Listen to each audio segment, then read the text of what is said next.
오늘 우리에게 주신 하나님의 말씀은 사도행전 4장 13절에서 22절 말씀입니다.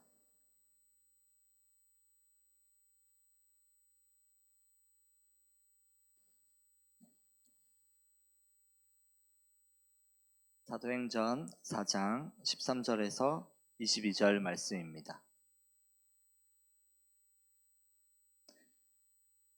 네, 신약전서 192페이지입니다.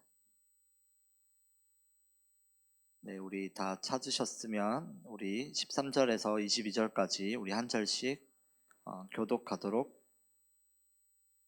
하겠습니다. 그들이 베드로와 요한이 담대하게 말함을 보고 그들을 본래 학문 없는 범인으로 알았다가 이상히 여기며 또 전에 예수와 함께 있던 줄도 알고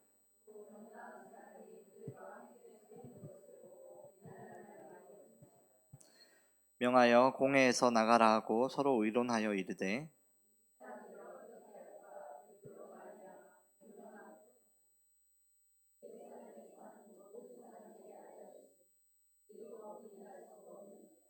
이것이 민간에 더 퍼지지 못하게 그들을 위협하여 이후에는 이 이름으로 아무에게도 말하지 말게 하자 하고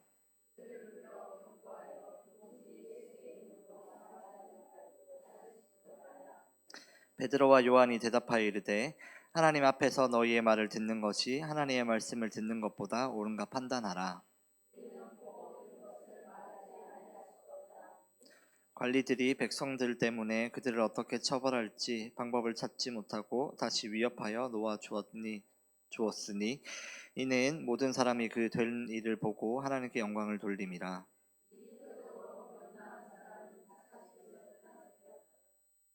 아멘. 네, 오늘 읽은 이 본문은 베드로와 요한이 예루살렘 공회원들에게 신문을 받는 내용입니다. 이미 그 큐티도 다 하셨고 또 이렇게 내용을 많이 들으셨으니 아마 다 아실 거라 봅니다. 이 신문은 베드로와 요한이 성전 미문 앞에 있었던 안전뱅이로 구걸하던 거지를 일으켜서 이적을 베풀었기 때문에 이 신문이 시작되었습니다. 베드로와 요한이 예수님처럼 기적을 베풀자 예수님을 십자가 처형에 앞장섰던 많은 공회원들이 또다시 예수님과 같은 사람들이 나타날까봐 두려워서 경계하고 베드로와 요한을 괴롭히고 또 핍박하던 장면이라 보면 되겠습니다. 말이 실문이지 사실은 조용히 하고 나서지 마라, 그리고 예수에 대해서 소문내지도 마라 라고 하는 협박에 가까운 내용입니다. 근데 베드로와 요한은 담대하게 오히려 복음을 전하며 이겨내었고, 그렇죠? 그리고 복음이 날로 전파되어서 믿는 성도들의 숫자가 점점 증가한다는 게 오늘 말씀의 결론이었습니다.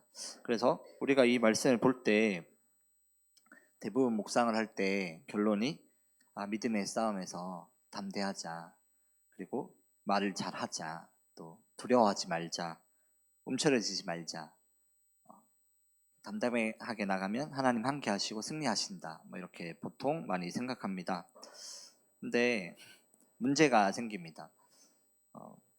안 그럴 수도 있는데 이 믿음의 싸움에서 담대하게 이기자, 싸우자 하고 나가는데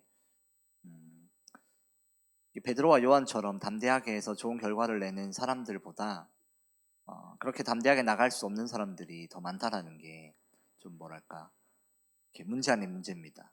머리로는 알지만 이렇게 잘 나가지 못하는 거죠. 당장 내 눈앞에 그런 일들이 생겼을 때 우리가 과연 담대하게 나아갈 수 있을까? 이겨내야 한다고 생각하는데 이런 것들이 뭔가 부담으로 다가올 때가 있습니다. 오늘 본문 같은 경우도 대부분 그런 내용입니다. 이것들을 읽을 때 큐티 묵상을 하면 대부분 다 증언할 때 바르게 증언해야 된다, 우리가 이겨내야 된다, 이렇게 뭔가 싸워서 이겨야 된다라는 결론으로 많이 가는데요. 현실은 이런 사람들이 영웅과 같은 이야기라고 볼 수 있죠. 성경에는 대부분 인물들이 다 일반적으로 이렇게 나아가야 된다 하는데 우리 현실 속에서는 그렇게 담대하고 대담하게 또 믿음을 가지고 이렇게 지켜가는 사람들보다 그렇지 못한 사람들이 더 많은 것 같습니다. 음, 이 사회나 이 세상을 볼 때, 또 우리 교회 가운데 볼 때도 우리 가정 가운데도 믿음을 대해서 뭔가 선포하기보다는 뭔가 두려운 마음과 또 움츠려둠과 또 연약하고 또 수치스러운 그런 많은 일들이 있기 때문이죠. 그런데 이게 되게 대단히 담대한 그런 상황들과 이야기 속에서 또 오늘 우리 현실에 걸맞는 그런 부담을 느끼는 사람도 있습니다. 음, 때때로 이런 본문들을 읽을 때마다 또 그런 얘기들 나눌 때마다 또 이렇게 깊이 묵상을 하거나 나눔을 하면 사실은 우리 마음 가운데 이런 본문들이 이렇게 거룩한 부담감으로 다가올 때가 있습니다. 뭔가 내가 있던 직장에서 더 나서야 될 것 같고 내가 있는 가정에서 더 이렇게 애써야 될 것 같은데 이렇게 못하고 있는 나 자신을 보면서 또 자책하기도 하고 회개하기도 하고 또 그렇습니다. 그래서 가끔은 현실에서 또 직장이나 어디서 그런 단대한 사람들과 마주칠 때 뭔가 청년들 중에서는 이렇게 직장에서 바른 얘기를 하는 크리스찬이 나타났는데 뭔가 자기도 그렇게 뭔가 동참을 하고 나서야 되는데 오히려 외면하고 나는 교회 다니지만 저 정도는 아니다 이렇게 거부하는 친구들도 많이 보았습니다. 음, 그런데 오늘 본문에 그런 부담을 느낄 만한 한 사람이 또 등장합니다. 그 베드로와 요한 사이에 또 있는 한 사람인데요. 이름도 없고 또 출신도 없지만 그 사람이 어떤 사람인지 나와 있습니다. 그것이 14절인데요. 우리 오늘 본문 14절 같이 한번 읽어보겠습니다. 읽겠습니다. 또 병나은 사람이 그들과 함께 서 있는 것을 보고 비난할 말이 없는지라. 아멘. 이게 말 잘하고 또 믿음이 대등히 연단이 되어서 또 예수님의 수제자였던 이 베드로와 요한 옆에 병나은 한 사람이 같이 있었습니다. 이 병나은 사람을 좀 설명하면 그는 원래 걷지 못하는 장애인이었습니다.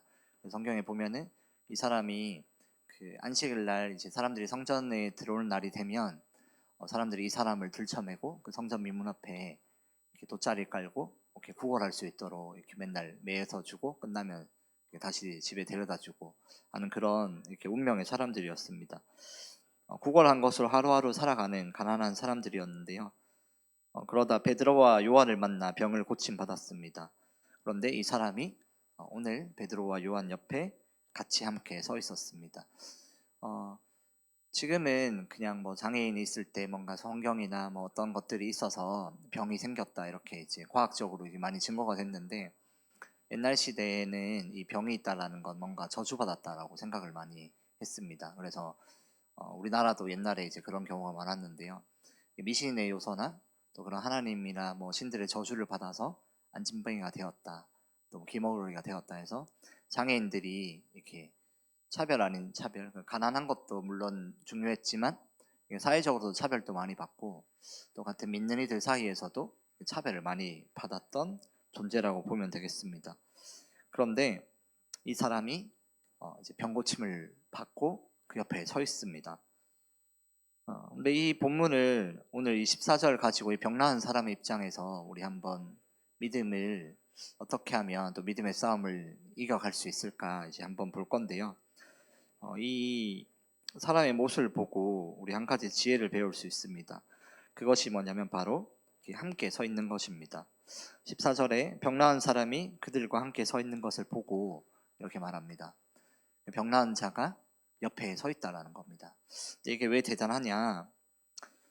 다른 성경 본문이나 이런 것들을 보면 이 내가 가난하고 막 수치스럽고 이런 내 자신이 병이 나오면 대부분은 다 드러내서 막 하기보다는 다 이렇게 도망가고 숨습니다. 왜냐하면 저자는 뭐 이렇게 원래 병자 아니었냐? 너가 뭔데 나서서 하냐?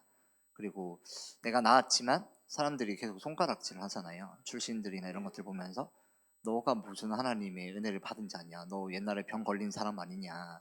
너 저주받아서 그런 거 아니냐? 뭐 또 장애인들 중에는 이렇게 부모님이 버린 경우도 많으니까 뭐 너는 뭐도 없고 뭔데 너가 뭐냐 하면서 많은 사람들이 병에 걸린 많은 사람들은 다 숨거나 도망을 많이 갑니다. 예수님이 있었던 시절에도 그런 내용들이 있는데요. 이 내용을 보면 좀 이렇게 명확하게 좀 확인해 볼 수 있습니다. 우리 말씀을 같이 한번 찾아보겠는데요. 누가복음 17장 12절에서 18절입니다.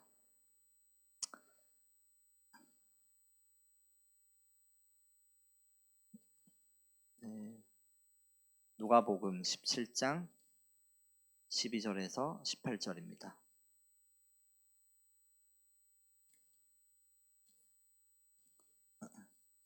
17장 12절에서 18절입니다. 네.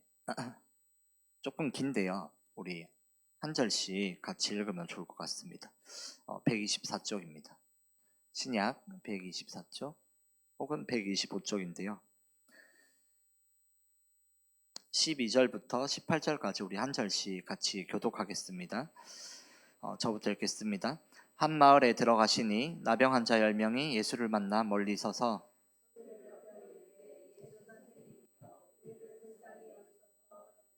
보시고 이르시되 가서 제사장들에게 너희 몸을 보이라 하셨더니 그들이 가다가 깨끗함을 받은지라.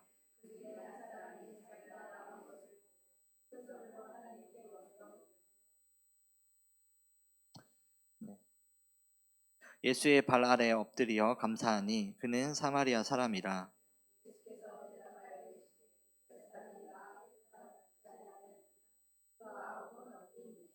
이 이방인 외에는 하나님께 영광을 돌리러 온 자가 없느냐 하시고.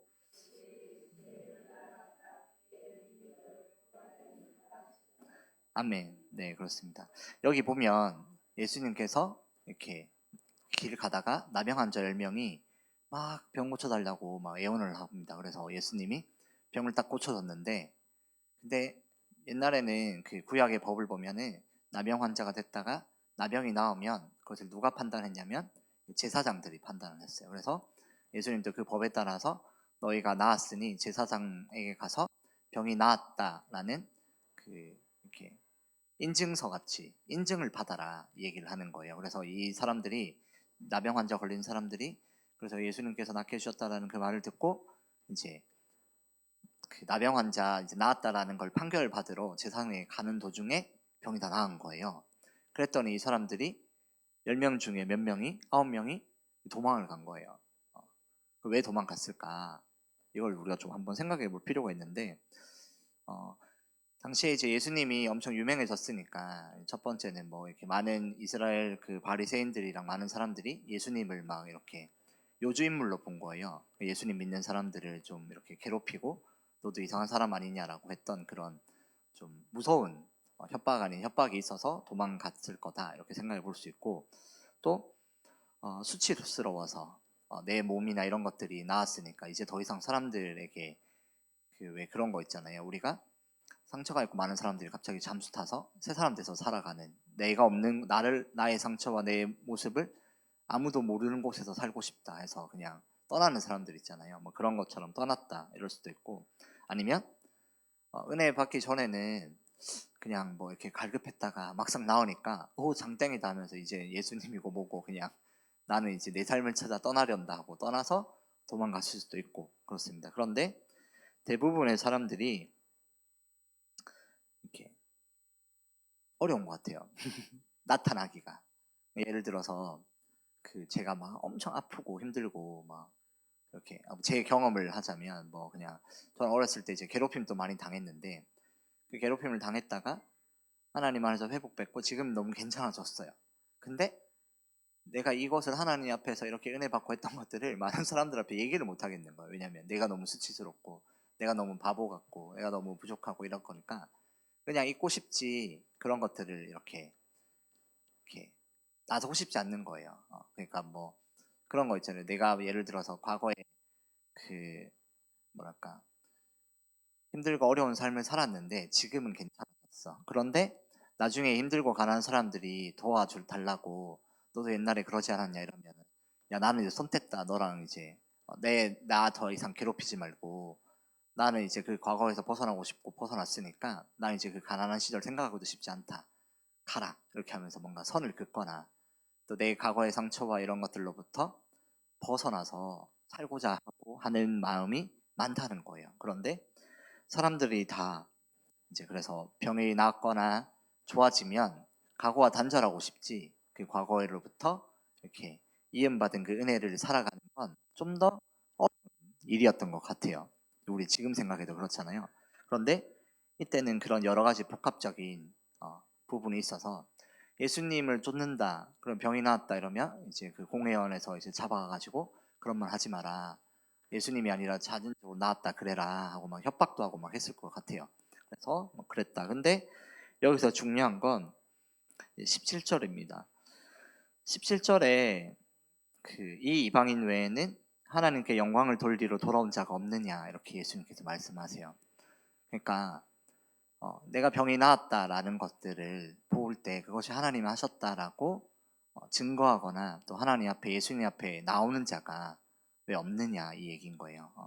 근데 이 이야기가 오늘 이야기와 이렇게 묘하게 연결되는 부분이 있습니다. 17절, 하나님께 영광을 돌리러 돌아온 자가 없느냐. 그러니까 예수님께서 낫게 해주셨는데, 근데 그 일이 이렇게 곰곰이 생각해 보면 이런 거예요. 그러니까 너를 위해서 한 것도 맞지만 너가 나아서 하나님께 영광을 돌릴 기회를 주신 거다, 이렇게 생각할 수 있는 거예요. 예수님 입장에서는. 그러니까 이해가 되세요? 내가 병이 났고 너무 힘들고 막 이렇게 뭐 안 되고 수치스럽고 말할 수 없는 그런 고통과 또 누구에게도 말할 수 없는 상황이 있었는데, 예수님이 그걸 딱 낫게 해주신 다음에 왜 나오는 사람이 없느냐라고 봤던 걸 돌아보면, 그것을 나음으로 인해서 너가 하나님께 영광을 돌리고 하나님을 찬양할 기회를 예수님이 주셨다, 이렇게 표현을 하는 거예요. 그런데 그 자리에서 이걸 알아듣고 나오는 사람은 한 명밖에 없었다. 10명 중에 한 명밖에 없었다. 근데 그 10명 중에 한 명밖에 없다라는 건 대부분은 그렇게 안 하고 다 그냥 도망가더라. 어, 어. 근데 오늘 본문을 다시 돌아가서 살펴볼 건데요. 사도행전 4장 13절에서 22절인데요. 다시 한번 펴볼까요? 사도행전 4장 13절에서 22절입니다.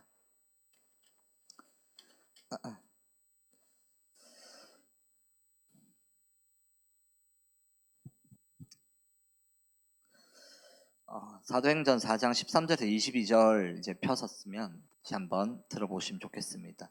이게 본문으로 돌아와서 다시 한번 이 말씀을 한번 생각해 보면 좋겠는데요. 여기 신문에서 사실 가장 중요한 자가 누구일까요? 사실은 베드로와 요한이 예수님의 제자였고 대단했지만, 여기 신문의 가장 중요한 사람은 바로 이 병 나은 자예요. 병 나은 자가 도망을 쳤거나 이랬으면 어땠을까요? 베드로와 요한이 신문할 이유도 없는 거예요. 왜냐하면 병 나은 자가 없으니까 뭐 그냥 거짓말이네 하고 넘어가면 되는데, 누가 봐도 그 성문 앞에서 거지였고 장애인이 눈앞에 서 있는 거예요. 그래서 사실은 이 본문의 가장 중요한 그 핵심은 이 병 나은 자예요. 병 나은 자가 함께 있다라는 거, 이게 되게 중요한 포인트예요. 그런데 공회원들에게도 가장 귀찮고 또 가장 없애고 싶은 존재가 바로 이 사람이지 않나 싶습니다. 그래서 본문 보면은 14절 보면, 그 사도행전 4장 14절 보면, 또 병 나은 사람이 그들과 함께 서 있는 것을 보고 비난할 말이 없는지라. 눈앞에 딱 서 있는 거예요. 이렇게 누가 봐도 걷지 못한 사람이 오늘 아침까지 거기 거렁벙이로 구걸하고 있었는데, 오늘 신문하러 딱 가보니까 그 사람이 딱 나와서 딱 눈앞에 서 있으니까 사람들이 비난할 말이 없는 거예요. 왜냐하면 너무 증명된 일들이 눈앞에 있으니까. 그런데 이 자가 말을 한마디도 안 했던 것 같아요. 신문을 할 때. 그러니까 성경에 이렇게 기록되어 있겠죠. 만약에 내가 진짜 하나님께 영광을 돌렸다면 아까 본문처럼 하나님께 큰 소리로 외쳐 영광을 돌려 이르되, 뭐 이런 본문의 내용이 있었을 것 같아요. 그런데 이 자가 하나님이 살려주셨다, 뭐 예수님 살려주셨다, 뭐 예수님이 최고다, 뭐 이런 얘기는 못한 것 같아요. 그래서 베드로와 요한이 막 증거를 했는데, 이 사람이 왜 그런지 모르겠지만 이렇게 말을 못했던 것 같아요. 그래서 그냥 옆에 서 있는 것으로, 그것으로 하지 않았나 싶습니다. 그런데 중요한 거는 22절이에요. 우리 22절을 아까 이방인들이 얘기할 때 하나님을 영광을 돌리지 못하느냐라고 예수님이 책망하셨잖아요. 그런데 이 옆에 이 함께 있는 자가 함께 있으므로 이들이 어떤 그 결과를 받았는지 한번 살펴보면 우리 오늘 말씀의 결론을 알 수 있습니다. 22절 함께 읽겠습니다. 관리들이 죄송합니다. 잠시만요. 자, 네, 21절입니다. 죄송해요. 21절 같이 읽겠습니다. 시작. 관리들이 백성들 때문에 그들을 어떻게 처벌할지 방법을 찾지 못하고 다시 위협하여 놓아 주었으니 이는 모든 사람이 그 된 일을 보고 하나님께 영광을 돌림이라. 아멘. 네, 이게 핵심입니다. 아까 그 사람이 딱 왔는데 다른 사람 다 도망갔잖아요. 근데 예수님이 뭐라고 하셨어요? 어떻게 하나님께 영광을 돌리지 않고 다 도망갔냐 이렇게 책망을 했잖아요. 그런데 오늘 이 함께 있는 자가 딱 있는데 그 자리에 모든 사람들이 다 함께 하나님께 영광을 돌렸다 이렇게 되어 있어요. 이게 참 중요한 부분인 것 같습니다. 뭔가 단 한마디도 없는데 그냥 그 자리에 내가 옆에 서 있었는데 함께 서 있었는데 하나님께 영광을 돌리는 일들이 일어났다는 겁니다. 하나님께서 영광을 받으셨다 이 얘기입니다. 이게 참 은혜인데요. 우리가 다시 처음으로 돌아가서 이제 말씀을 마무리하겠는데요. 하나님 앞에 서면 이렇게 담대해야 된다 이런 약간 강박이 있을 수 있어요. 뭐 이렇게 뭔가 믿음의 자리에서 내가 막 이렇게 움츠러들고 소심하고 말 못할 수도 있잖아요, 그렇죠? 뭐 오늘 이제 청소년부 설교하면서 저도 얘기했는데 저도 이제 군대에 있을 때 막 구타가 많고 이러니까 뭐 이렇게 할 수가 없는 거예요, 막. 그래서 막 이렇게 교회 다닐 때 얘기하면 선임들 중에 야 나도 교회 다니는데 하면서 막 더 때리고 막 하는 거예요. 근데 그 상황에서 막 목소리를 내고 막 그건 아니다 하면서 해야 되는데 못 하겠는 거예요. 그래서 막 뭐 어떡하지 하면서 막 하면서 했던 제 기억들이 있는데 그때 그래도 그냥 뭐 어쩌겠어요, 그쵸? 뭐 이렇게 여기서 나갈 수도 없고 그냥 그렇게 그냥 시간이 흘러가는데 그때 기도하고 하나님 저 어떻게 할까요 하면서 그리고 또 힘든 애들 있으면 그냥 이렇게 해주고 했는데 나중에 이렇게 되게 감사하게 한 3개월 안에 그 모든 그 부정부패와 그 군대 안에 있는 그런 많은 일들이 이렇게 평화롭게 다 박혔던 경험들이 있거든요. 근데 여기서 대담하게 본래 같았으면 뭐 이 성경 이야기 같았으면 베드로 요한처럼 제가 나서가지고 이건 아닙니다 하면서 막 고소장 넣고 막 해가지고 그 사람들 막 처벌하고 막 하나님 살아계십니다 하고 막 외쳐야 되는데 그러지 못했다는 거예요 제가. 근데 오늘 이 병 옆에 서 있던 함께 있는 자가 어쩌면 그런 심정이 아니었나 싶습니다. 하나님께 살려주셨고 다 해주셨고 다 이루어 주신 건 맞는데 그 앞에 딱 서가지고 뭐 나를 멸시하는 그 사람들의 눈빛과 또 내가 함께 할 수 없었던 예수님 또 그 십자가에 달린 죽으심도 다 보고 핍박했던 걸 다 본 그 앞에서 할 수 있는 게 뭐냐 했을 때 베드로 여원처럼 말은 못하겠지만 내가 함께 서 있었다. 성경이 그걸 딱 증명하고 있는 거예요. 그런데 그 자리에 중요한 건 뭐냐면 그런 작은 일들에도 하나님께서 영광 받으셨다라는 거예요. 사람이 영광을 다 돌린 것처럼.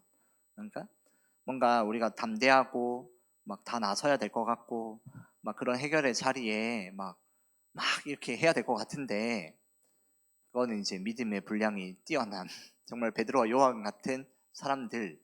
그런데 우리는 다 그렇지 못하면 이렇게 뭔가 움츠려 있잖아요. 그냥 뭐 이렇게 죄책감도 있고 자책하지만 때때로 자책도 하고 부담을 많이 느낍니다. 그런데 그런 것들이 우리 마음 가운데 늘 드는 것 같아요. 믿음이 있지만 좀 유약하고 또 결단해야 되는데 결단하지 못하고 두려움과 또 힘든 순간들이 있잖아요. 그런데 그때 우리가 막 흔들립니다. 그래서 막 도망쳐라, 하지 마라, 뭐, 굳이 네가 왜 하냐, 뭐, 은혜 받았으면 됐지, 뭐 적당히 믿어라, 뭐 이런 얘기들 있잖아요.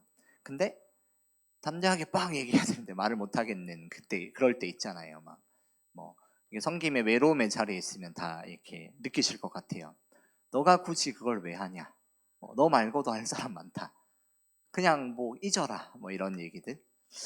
그리고 적당히 해라 뭐 이런 거. 그 다음에 담대하게 말할 수 없으면 뭐 그냥 하지를 마라 뭐 이런 얘기들 있잖아요. 뭐 때때로 우리가 그 이렇게 얘기도 많이 하죠. 제가 성김 멘사리나 이렇게 얘기해 보면은 뭐 이렇게 교사 같이 하여 뭐 전도 같이 해요 뭐 이런 봉사 같이 해요 뭐 같이 청년들을 위해서 해요.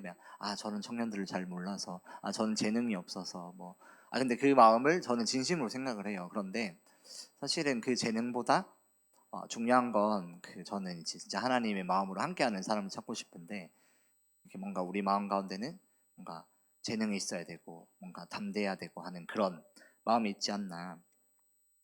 근데 대부분 이런 결론 끝에 뭔가 어떻게 되냐면 게 포기하게 된다는 거죠. 그렇게 하지마 그냥 뭐 약간 이렇게 에이 뭐 그 거 있으면 뭐해 하지마 그냥 하지 에이 뭐 그냥 약간 이렇게 된다는 거예요. 근데 담대하지 못하면 하지 마라가 아니라 담대하거나 그러지 못할지라도 하나님과 함께하는 그 자리에는 서 있자라는 게 오늘 핵심입니다. 음, 자리를 지키고 함께하는 이들을 통해서도 하나님의 역사는 많이 일어납니다. 왜냐하면 그 기도하는 그 한 사람을 통해서 하나님이 일하시기 때문입니다. 모든 사람들이 다 베드로와 요한처럼 이렇게 강인하지는 않습니다.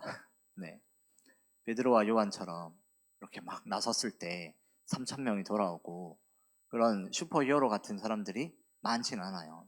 대부분의 사람들은 다 물론 베드로와 요한이처럼 그런 믿음의 장성 분량까지 노력을 해야겠지만 우리 많은 사람들은 다 이렇게 병 나은 사람처럼 막 은혜 입은 것에 감사하고 그것들을 전하기 어쩔 줄 모르고 또 그런 것들을 뭔가 나는 너무 좋은데 이런 것들로 뭔가 전하고 뭐 이렇게 하나님에 대해서 막 하려면 움츠러드는 아주 이렇게 작은 존재라는 거죠. 근데 하나님이 위로는 그렇게 대담하게 담대하게 막 하는 것에만 영광을 받지 않는다는 거예요. 그 자리에 함께 있을 때 내가 정말 말 한마디 못하고 내가 정말 못하더라도 하나님을 위해서 같이 기도하는 그 자리에 내가 있으면 하나님이 오늘 본문에 이 병 나은 자가 한마디도 없이 그냥 그 옆에 서 있었다 나오는 것밖에 없는데 많은 사람들이 그 모습과 그것을 보면서 하나님께 영광을 돌렸다라고 성경이 증언하잖아요. 근데 이런 일들이 우리 가운데도 일어난다 이거예요. 그게 그 자리에 함께 서 있는다. 하나님은 이런 자리를 되게 중요시 여기는 것 같습니다. 한 민족을 통해서 한 사람을 통해서 민족을 변화시킨다 이런 얘기 있잖아요. 근데 그런 사람들 다 이야기를 들어보면 뭐 재능이 뛰어나고 하는 것도 물론 있지만 다 그런 자리를 소중히 여기고 책임감을 가지고 내가 잘하든 못하든 하나님 앞에 성실한 하나님께 그 마음을 드리는 그 한 사람을 통해서 하나님은 영광 받으시고 또 하나님은 그 사람을 통해서 일하시는 것 같습니다. 우리에게도 내가 잘 못하지만 많은 자리들이 있을 줄 압니다. 뭐 기도의 자리가 있을 수도 있고 또 예배의 자리가 있을 수도 있고 또 전도의 자리, 뭐 섬김의 자리 많이 있을 겁니다. 근데 잘하지 못함에도 하나님은 충분히 그 잘함과 똑같이 영광 받으신다라는 걸 기억하셨으면 좋겠고 또 이런 것들이 어디에 나타나냐면 그 달란트 비유에도 동일하게 나타나요. 5달란트 받은 사람과 또 3달란트 그같이 하여 받았던 그 사람들에게 하나님은 똑같은 칭찬을 하시거든요. 그 재능과 그런 것들보다 함께 곁에서 서서 그렇게 노력하는 그 마음만은 하나님께 순종하는 그런 사람들에게도 하나님 동일하게 영광을 받으시고 또 동일하게 기뻐하신다라는 거죠. 뭔가 잘해야 될 것만 같고 또 믿음할 때 그런 부담을 좀 내려놓으시고 또 혹여나 또 그렇잖아요. 우리가 살아갈 때 나는 그렇지 못하는데 또 나는 그렇게 말도 잘 못하겠고 또 우리 가정이나 또 우리 직장이나 이런 데서 말하지 못하는 순간들이 있잖아요. 그런데 그럴 때 이렇게 자책하고 그리고 또 그냥 내려놓고 모른 척하고 살아가는 그런 마음도 내려놓으셨으면 좋겠어요. 그럴 때 내가 말하지 못하더라 하나님은 나를 통해서 내가 기도하고 또 내가 그들을 눈여겨보고 또 어떤 상황 가운데 내가 있다면 함께 있다면 주님과 그러면 하나님은 또 그 영광 받으시고 또 베드로와 요한 같은 통역자를 보내주시던지 아니면 이적을 일으키시던지 분명히 역사하신다. 이런 것들을 꼭 기억하면 좋겠습니다.